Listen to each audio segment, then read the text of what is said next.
Bismillahirrahmanirrahim. Assalamualaikum warahmatullahi wabarakatuh. Alhamdulillahirrahmanirrahim. Assalatu wassalamu ala asyrofil mursalin Sayyidina wa maulana Muhammadin wa ala alihi wasallam ajmain. Yang pertama, salam kita segala puji bagi Allah yang telah menurunkan syafaat hidayah taufik kepada kita semua, dan juga salawat serta salam kita curahkan kepada baginda yang besarkan Nabi Muhammad SAW yang telah menurunkan syafaat hidayah serta taufik kepada kita semua. Dan juga pertama saya hormati Abi Hanif Mida selaku pengasuh Pondok Pesantren Subri Kamlar Bani Hida serta Gus Awal Kesamin yang Milan Nisran Nifaria. Oke, yang kemudian yang saya hormati para jajaran guru MTSM Al-Quran Bani Hida yang saya hormati juga ketua orang dosa yang di rumah, dan teman-teman saya dan saudara-saudara saya.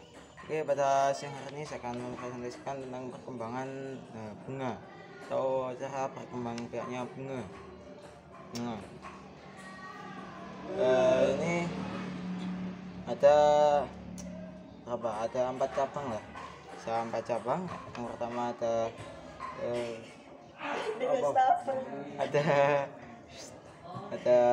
bunga sempurna, tidak sempurna. Itu yang pertama.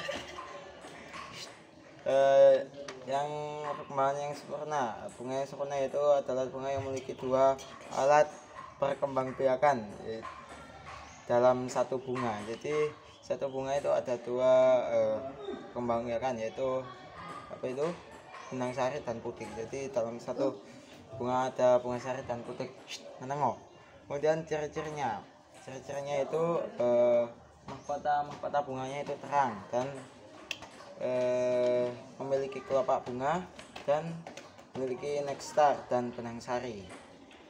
Kemudian contohnya yaitu seperti bunga anggrek, bunga almanda dan lain-lain. Masih banyak lagi, tidak perlu saya sebutkan, pasti kalian tahu. Oke, kemudian ada bunga yang tidak sempurna. Bunga tidak sempurna ini memiliki 1 alat perkembangbiakan, bisa benang sari, bisa putik. Jadi dalam satu bunga itu ada yang benang sari, ada yang putik. Jadi ada yang laki-laki, ada yang perempuan. Nah, dan contohnya bunga salak. Dan ciri-cirinya itu mahkotanya itu tidak mencolok, jadi biasa aja. Dan nekstarnya itu sedikit.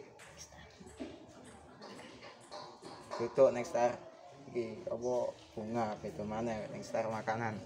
Dan ini ada proses perkembangan generatif tumbuhan. Yang pertama itu terjadi peristiwa penyerbukan, yaitu serbuk sari jatuh pada putik. Kemudian terjadi peristiwa pembuahan serbuk sari melebur dengan sel telur. Kemudian pembuahan itu menghasilkan zigot. Zigot akan tumbuh menjadi embrio atau tunas tumbuhan dalam biji.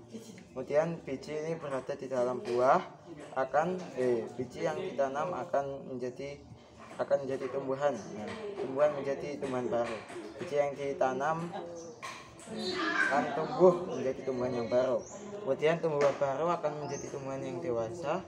Tumbuhan dewasa berbunga dan menghasilkan biji kembali. Jadi terus diulang-ulang itu sampai berbunga lagi ya. Dan ada jenis penyerbukan dari serbuk sari ya. Yang pertama ada penyerbukan sendiri, yaitu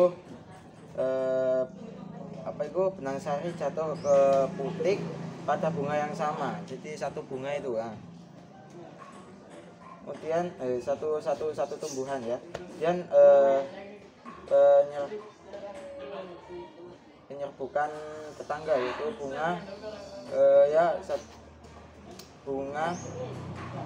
itu benang sari jatuh ke putik, ada bunga satu tumbuhan. Jadi masih satu tumbuhan tapi beda bunga ya. Kemudian penyerbukan silang ini seperti bunga lain. Kalau penyerbukan tangga ini penyerbukan silang ini bunga benang sari jatuh ke putik, ada bunga lain yang sejenis tapi berbeda tumbuhan. Jadi ini ada tumbuhan 2 ya. satu bunga, satu sini bunga, ada satunya jatuh ke tumbuhan lain tapi bunganya sama. Dan penyerbukan bastar yaitu tumbuhan serbuk sari yang jatuh putih atau tumbuhan yang berbeda varietas, berbeda tumbuhan ya. Dan ada jenis penyerbukan menurut hewan, jadi ada perantaranya lah. Yang pertama anemogami. Anemogami ini adalah dibantu oleh angin. Contohnya ciri-cirinya yaitu bunganya tidak bermata dan kepala putih itu besar. Contohnya itu adalah pohon kelapa atau jagung. Dan ada zoogami. Zoogami ini dibantu oleh hewan. Itu dibagi menjadi 4. Ornitogami ini dibantu oleh burung. Kirogami itu dibantu kelelawar. Melakogami dibantu siput, dan entomogami dibantu oleh serangga seperti ulat dan lain-lain. Kemudian ada dari air atau hidrofili, itu ini hanya bisa oleh tumbuhan air saja, tumbuhan yang berada di dalam air. Contohnya itu ganggang. Nah, kemudian ada yang terakhir ada antropogami, yaitu yang dibantu atau dengan sengaja bantuan manusia, contohnya tumbuhan vanili. Oke, mungkin cukup sekian. Mohon maaf apabila kurang atau salah kata, mohon dimaafkan. Wabillahi taufiq wal hidayah. Wassalamualaikum warahmatullahi wabarakatuh.